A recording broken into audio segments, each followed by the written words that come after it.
Good morning, everyone. It's a beautiful Super Tuesday. Dane sends his love and regards. He's off calling a tournament, which gives me more time doing what I love in the studio.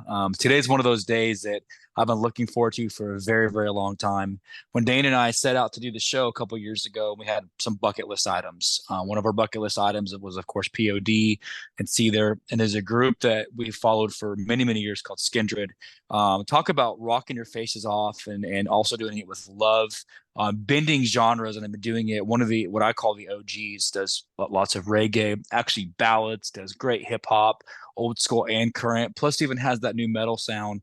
There really is nobody like this band. And one of their drummers, me and a drummer like I've been for 25 years, I follow drummers that really stand out to me. And I was blessed to connect with our friend Arya from the band Skindred, who's just one of those geniuses behind the kit. My mind thinks automatically to people like Danny Carey and that sort when I hear him play. So, and Wolf, of course, from POD. So, I don't want to waste any time before I fanboy out too much, and I want to get to it and bring on our friend Arya from Skindred. Arya, how you doing, man? Good, thank you. Thank you so much for having me. It's a real pleasure, a real privilege, and thanks for all the kind words. I'm like sort of blushing. I don't know if you... It's all true, man, and then some. Again, you're one of those surgeons behind the kit, man. I've watched you from different albums and the way you will appeal to each song and give it justice. So there's nobody like you, man. I love it. Oh, thank you So very much. of course, man. I'll tell you, the audience and I, we've cultivated some questions over the years. We have a big following here in Kansas. Even our kids now, I told you, the next generation using you for like sports background music and things like that. So, got some Cool. questions for you. I'll get into it. First one, obviously, before becoming the legendary superstar with Skindred, you've been playing for a long time, top of your craft, and even getting better as time goes on. But there's got to be some of those garage band stories or back in the day stories. Take me back, man, when you first started playing drums, maybe how old you were, what the scene was like, things like that, you know? I mean, I grew up. I guess it's almost an equivalent to Kansas in England. I grew up like in a farm area, Okay. like in the southwest of England, a place called Devon. I was very lucky that we had no neighbors. So as a kid, my parents were really supportive about the whole drum sort of obsession that I had. And I started like, I guess it was probably around about the five or six, if my memory serves me correctly. Yeah, where I sort of, I think I heard, well, I know I heard "We Will Rock You" by Queen, Okay. and like I, I was just transfixed with that. There was just the vocals and this percussion. I thought they were drums. I didn't know what they were, but this like the stomp clap thing, and I was like, this is so cool. Like I want to do that. I want Yeah. to do that thing. And so I just sort of, as a kid, would tap around. They got me like a little paper drum kit kind of thing. I would destroy all that kind of business. They probably hoped I'd grow out of it, but I kept on discovering music. I think that was the thing, and like bands like Guns N' Roses through my dad's record collection, like Led Zeppelin, The Who, Rolling Stones, all that kind of stuff. And I was just like, it was always the drums, and I was like, okay, can I please have a drum set? And they were like, no, you can't. You're going to have to take some lessons for a bit. And so they said I could take drum lessons for a year. And if I stuck them out and just practiced on a pad, and they would buy me a kit, and they were true to their words, and they did. So I love that. yeah, it all started there. And then I later found out when they bought the drum kit for Christmas that they bought it like on a sale or return thing. So like if I like, they didn't actually buy it, they rented it. I Just love in case, it. like I would, it'd be like a faddy kid. Oh, I'm over that now, and then they told me that Okay. like years later, and I was like, very smart. Yeah, it's on loan. This we haven't actually paid for it. Don't cash that check. Give it a month or so, right? I love it, Yeah, man. exactly. So yeah, and then I got into bands, forming bands, playing, and it was always sort of, I was a rocker, loud and Yeah. proud, and then got Yeah. into metal, and then other, my friends were into hip hop and punk and reggae and all that kind of stuff, and I was sort of bringing those kind of influences on from my friends. Oh, sure. Yeah, man. Yeah. And then when we got to Skindred, it was like Benji, the singer, and Dan, the bass player, had this like vision of how they wanted the band to be. And it was bands, like I always thought the Police, Stuart Copeland Yeah. was one of my heroes. And they were like, well, this is the kind of thing we're into. There was like the bands like the Ruts. And then, for a more modern day thing, things for me like No Doubt, Yeah. that kind of Yeah. stuff, which like the pop and the reggae. But then there was the metal, like Helmet, bands like Yeah. Helmet. And so, yeah, we'd get in a room and we'd riff, and just that was how we started. And we did that in Newport in Wales, which is where Benji's from. And so we moved there, got in a room below a boxing club actually. So Okay. is the sports connection. So St Joseph's Boxing Club in Newport in Wales is an amateur boxing club, and upstairs, that's where all the boxers went. Downstairs in the changing room, there's a changing room and a sauna, and there was this room that we converted into a band practice room for the studio, and that's where Babylon was written, Roots Rock Riot, Shark Bites, all the early stuff was written there underneath the boxing gym. So you'd come out of your playing the drums for half an hour and fighting with the boys, a bit stressed, a bit like worked up, and then you'd run into a boxer and suddenly you'd be like, okay, hello. Yep. Thank you. Have a good day. Right. Yeah. Yeah, exactly. You're walking past the showers with all the boxers, and you're like, yeah, this is really weird. We're like new metal rock indie Yeah. hip hoppy kids, and you're in with the boxers. So yeah, it was a I cool job. got you. Yeah, so there we go. What a cool way to like spark aggression though, because that's it's like I don't know. I get what you're saying though. There's always artists talk about the spot where they record, and that's cool to see where you guys kind of got your roots and began recording. When you were playing early on, man, before Skindred, obviously talented musician. I know from what I've read about you, you do play other instruments too. Did you ever sing at all in other bands, or did you give that a dabble at all, or was it always drums? Always drums. Yeah, I mean, Got you. quite a sporty kid. Got you. Okay. I played tennis at a level. I swam for like my county and in the nationals and all that kind of stuff as a kid. And I always thought when I was playing drums, I thought the sport connection, because hand-eye coordination, swimming to me was just rhythm. Right. Right. My lateral breathing. I mean, for me, I'm 5'8", so I've been this height since I was. Got you. And so when I was swimming, I was like swam like in competitions. They call them galas over here, and as soon as the dudes started getting, growing, Yeah. Yeah. my my pull was just a lot less than everyone else's, and so I then get you. drums to me came pretty naturally, I guess, which was I cool. love that. Yeah, and I'm glad it did, man, because you're very good at it. I always say, I remember growing up, my friends and I, we did a rotation, kind of like what you guys talk about, where okay, we'd write a song, and depending on the song, I'd play drums or guitar, things like that, right? So I remember when I got my first real set, I always ask drummers this. My first real set was a Roland V session. My dad couldn't take it anymore. I was in a very small 2 bedroom apartment, and I would just beat the devil out of my other wood set that I bought, and he got me a Roland V session. I always ask drummers, what was your first baby that you bought? Maybe with your own money. What was your first kit that you bought? First one I bought was when I was 18, so my 18th birthday.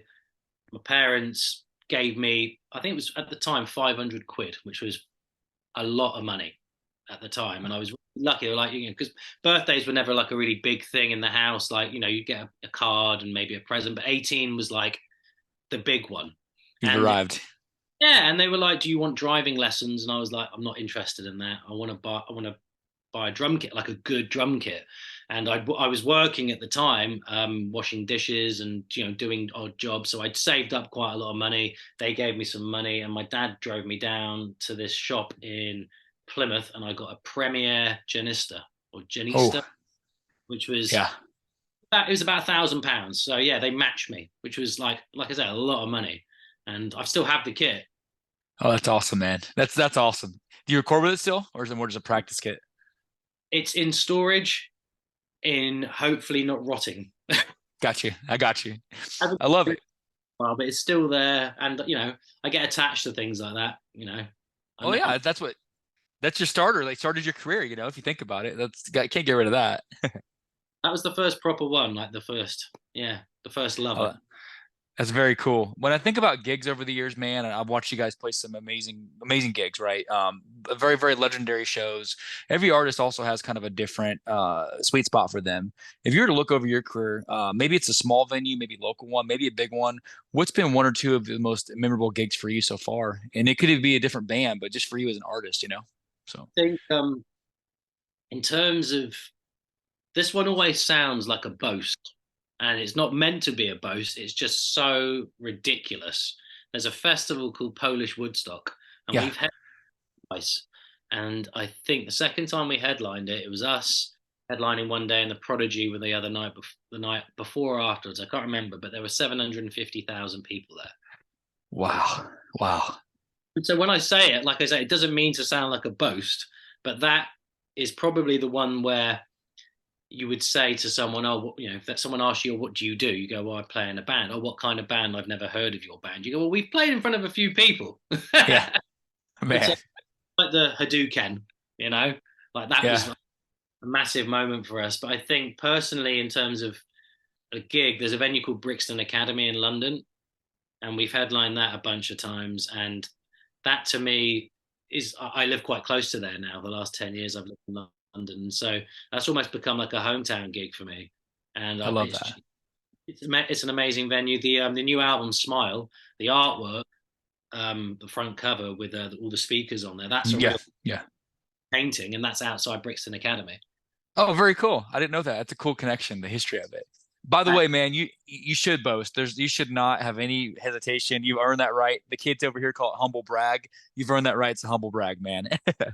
that's what we don't want to sound like that, do you? Yeah. But I appreciate that. I mean, because there are certain gigs. There was one gig we played, Skindred, in the very early days, in Hamburg, and there's a street called the Reaper Barn, and on the Reaper Barn it's just music venues and brothels, and it's a very naughty area of Germany and of Hamburg.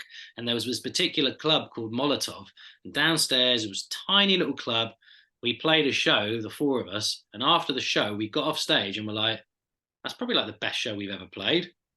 And we couldn't work out why, and we called it the Mothership Connection. Yeah. It only happened once in a while, where the four people come off stage and it all had like the perfect gig. Everyone's enjoyed it. Everyone played their best, sang their best. The audience were great. And, nowadays you'll get off stage and I'll go, "Oh my god, that was such an amazing show." Guaranteed, one of the guys will go, "Oh yeah, but my pedal didn't work," or "I missed Right. that." You know what I mean? So those mothership shows, they're really special. So That's that was cool. 2003 maybe. Wow. So Yeah. You remember it 20 years later. That's good. That's a good show. Yeah. It's hey, crazy. so Yeah, there's history. There's always things, like you said, there's the history and all that, and everybody's got a different story over the years of the artists that we've talked to. It's just cool to hear your, kind of where you come from. Over here in the States, we've heard a lot of Red Rocks and the Troubadour, things like that. So it's just kind of cool to hear from your side, maybe on the other side of the pond, if I'm saying that right, if that's the right reference. that's one of your is right. That's like an American phrase. I'm Right. going outside of the pond or something. I gotcha. I gotcha.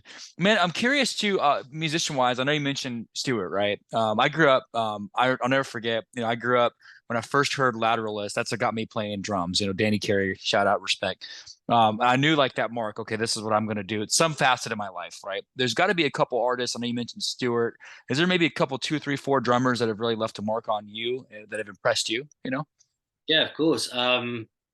Obviously Roger Taylor from Yeah. Queen is probably my favorite drummer of all time. Right. And my favorite drummers were in my favorite bands. And I still feel that way. Like the music that got me into wanting to play drums, it wasn't wanting to play drums that got me into music. Does that make sense? It Yeah. was Oh, music. yeah.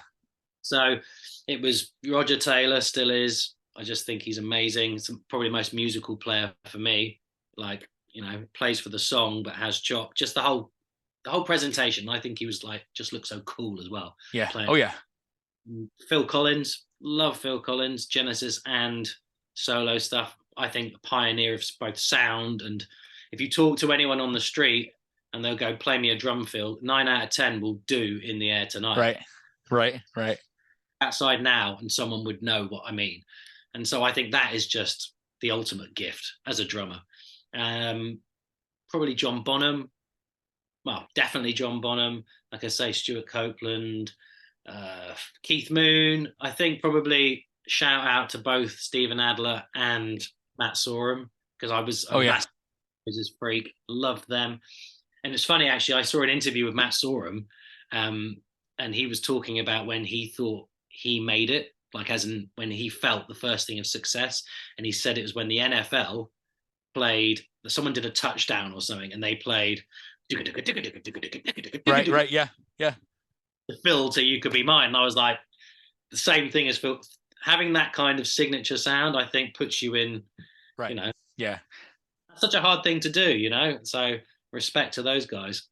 Oh, no question, man. And I think it's you talked about like the iconic the drummer in the band, and that's what one thing that's really been fascinating about like you in my generation. I know we talk about like it's a kit like you with Skindred, Wolf of POD. I think about, of course, Danny from Tool, our buddy from Bullet for Valentine. It's like the band. You're not a drummer. You're in the band. Like you're a drummer, yes, but you're part of the band. It's you and Benji.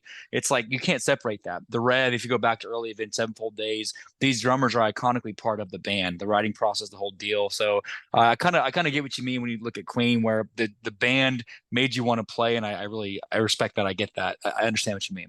So that's cool. Obviously with Smile and the way that you've got upcoming things, great. I love it. It's very positive. It's very needed in today's world right now, that positive message. I'm curious, are you looking at doing tours with that? What's the next year looking like for you guys in the band, you know? I couldn't have timed this chat with you more perfectly because I get to do, I don't know what you would call it in America, but I get to do a cheeky plug now. Oh, cool. Yeah. What that means, like when you're Yeah. plugged. Go for it. So we're actually coming to Las Vegas to play Sick New World Festival next year. So Wow. time we've been back to the States since 2016. So it's a massive thing for us. And we're obviously going to add more dates and come and see our American friends. So we're really happy about that. So it's a That's lot of awesome. yeah, it's really cool. So I mean, you're the first person that I guess I've spoken to, well, or probably spoken to in the media about it. So it's pretty cool. Very cool, man. We have anchors. We send to Sick New World every year. Our buddies went this last year, a couple of the anchors. So I'm going to try to make it. If not, we have someone that goes and gets footage for us and brings it back. So that's going to be awesome, dude.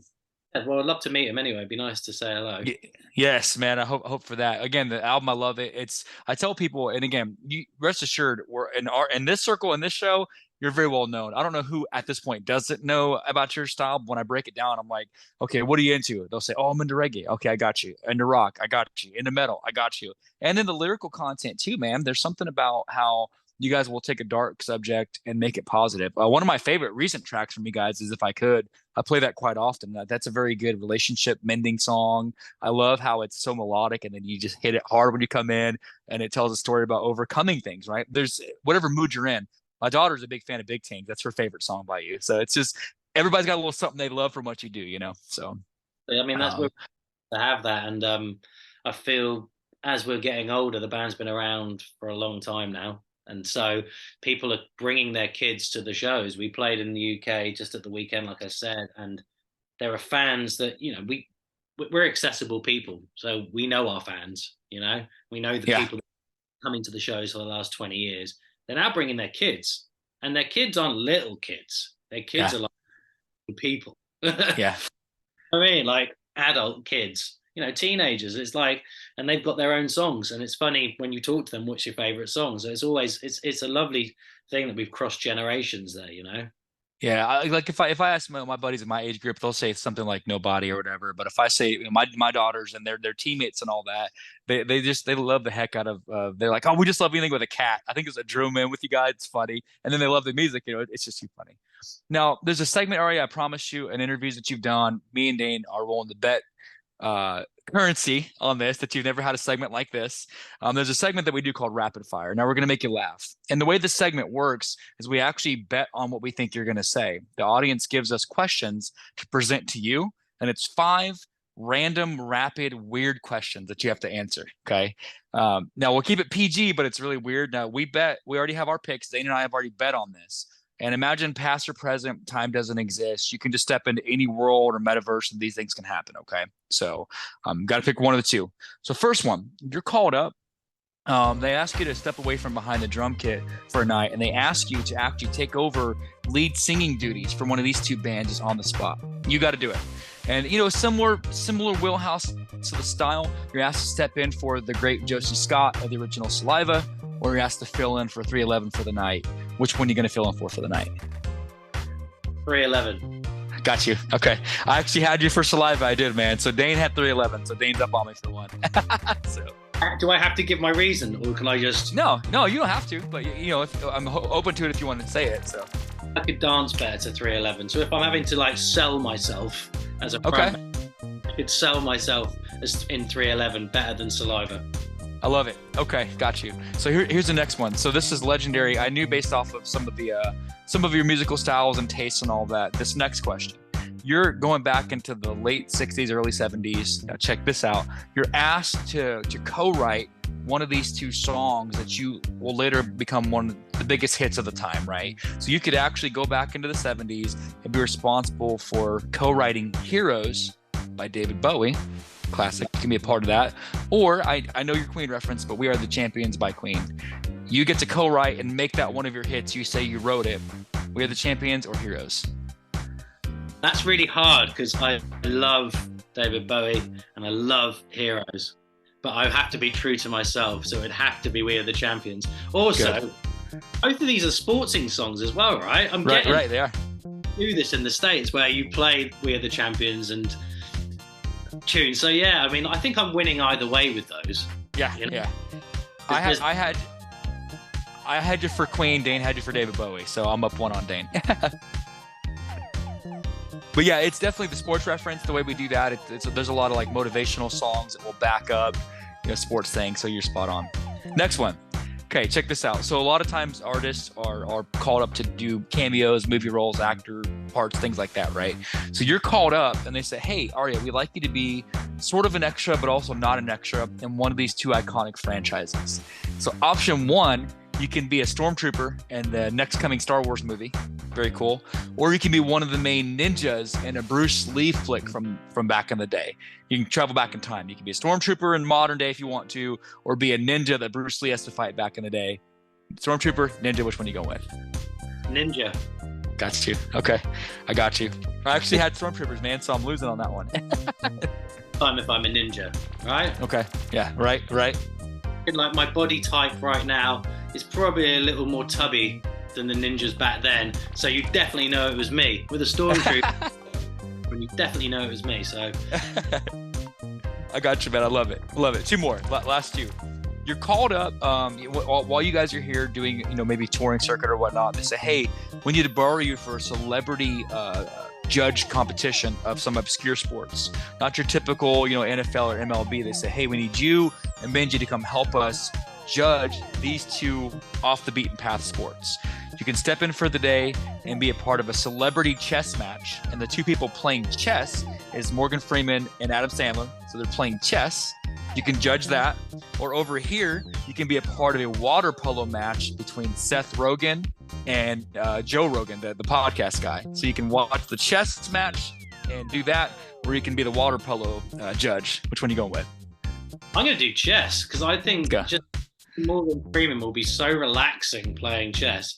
Adam Sandler would make me laugh because I like Adam Sandler. I think he's really funny. He'd make me laugh. I just think Morgan Freeman would just be chill, and I think Morgan batter him at chess for some reason. So I had you on that one. Yes, I took the lead on that one. Okay, love it. So last one, man. Last question for rapid fire to pick a personality. So you guys are going into the studio, Smile's doing well, and all of a sudden the label says, hey, we need a bonus EP. We need 7 songs by December of 2024. We need you to cut it.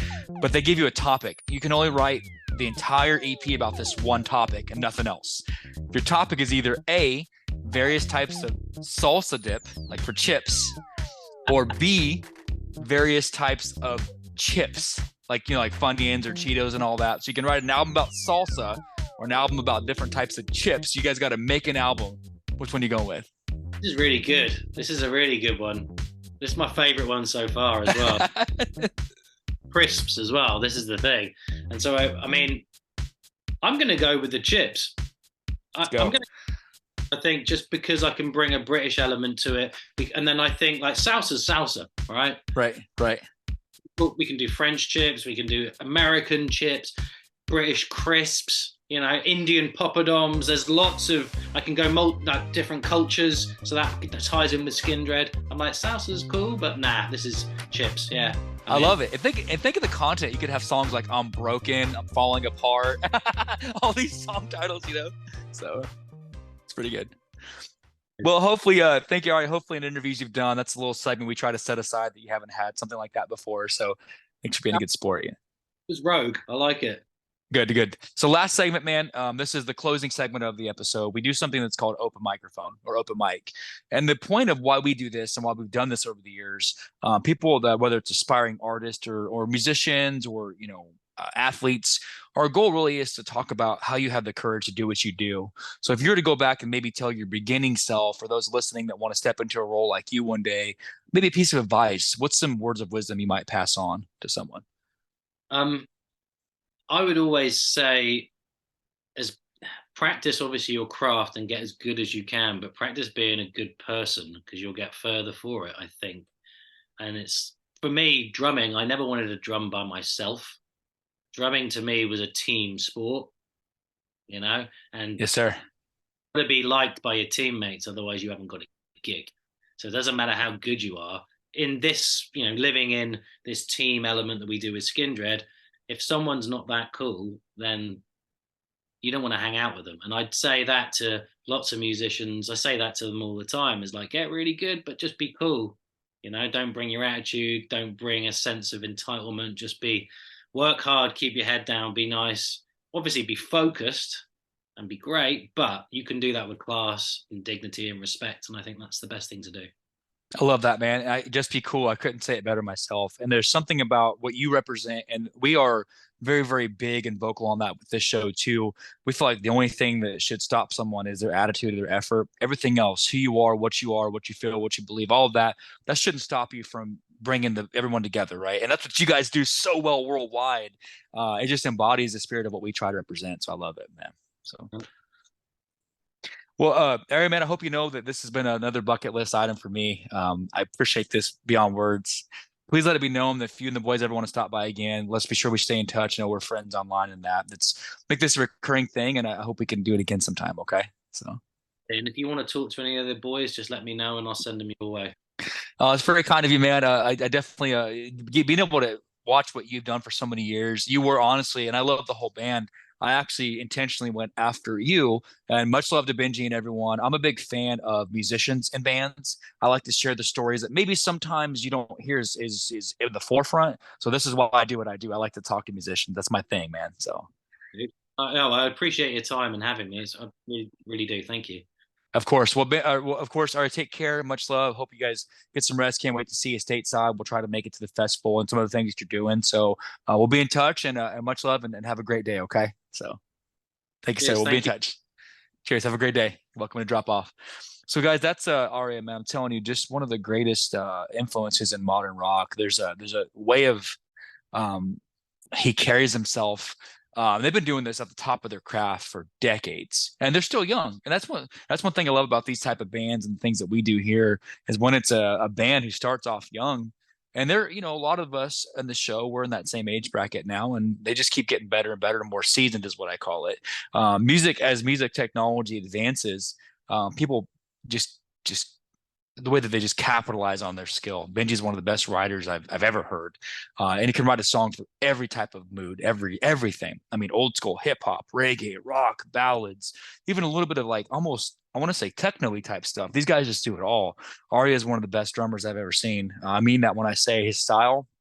I think about people like him, Ray from Korn, Mark or Wolf from POD, that new metal, post new metal type sound where even Linkin Park, that just great drumming style that just complements the riffs and the heavy vocals and things. So great guy, absolutely love Arya. If you guys haven't listened to Skindred's newest stuff, Smile, very positive. They're going back to some of their reggae roots. I'm telling you when I say there's something in it for everybody. So thank you again, Arya. That was wow. I was a little bit of nervous on that one because a huge fan. Personal bucket list for me.